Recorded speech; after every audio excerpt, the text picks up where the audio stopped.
श्रीमती ममता ठाकुर। मेरा टाइम ठीक कीजिए सर। স্যার আপনাকে ধন্যবাদ জানিয়ে বলছি, শ্রীমতী মমতা ঠাকুর বাঙালি বলেন। প্রথম বক্তা সংবিধানের প্রস্তাবনায় বিচার ব্যবস্থা নিয়ে তার বক্তব্য রেখেছেন।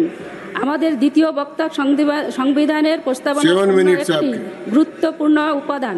আমরা ভারতের নাগরিক বিষয়ে বলেছেন। আমি সংবিধানের প্রস্তাবনা থেকে তৃতীয় উপাদানের উপর আলোকপাত করতে চাই, সাধারণতন্ত্র বা রিপাবলিক। বিশ্বের বৃহত্তম গণতন্ত্র আমাদের দেশ এবং এই দেশের মহান সংবিধান রচনা করেছিলেন যে ড্রাফট কমিটি, তার চেয়ারম্যান ছিলেন ডক্টর ভীমরাও রামজি আম্বেদকর। বাবা সাহেব আম্বেদকরকে যে গণপরিষদে নির্বাচিত করে পাঠানোর জন্য অগ্রণী ভূমিকা পালন করেছিলেন বাংলার মহাপ্রাণ জগন্নাথ মণ্ডল এবং বাংলার মতুয়া সমাজ। আমি গর্বিত, আমি একজন বাঙালি, আমি গর্বিত, আমি একজন মতুয়া। আজকের বহুমুখী বিশ্বে আমাদের সাধারণতন্ত্রের চারিদিকে সীমানা শক্তিশালী করার অত্যন্ত গুরুত্ব।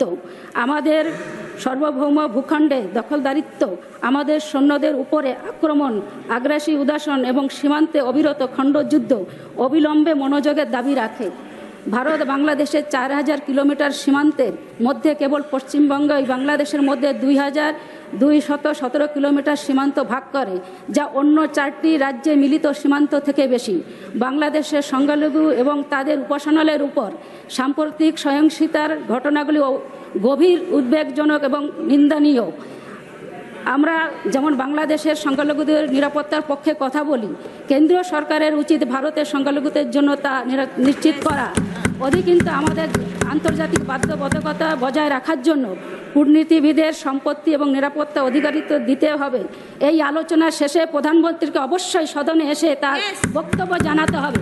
আমাদের সর্বভারতীয় তৃণমূল কংগ্রেসের বৈচিত্র্যের মধ্যে ঐক্যে বিশ্বাসী।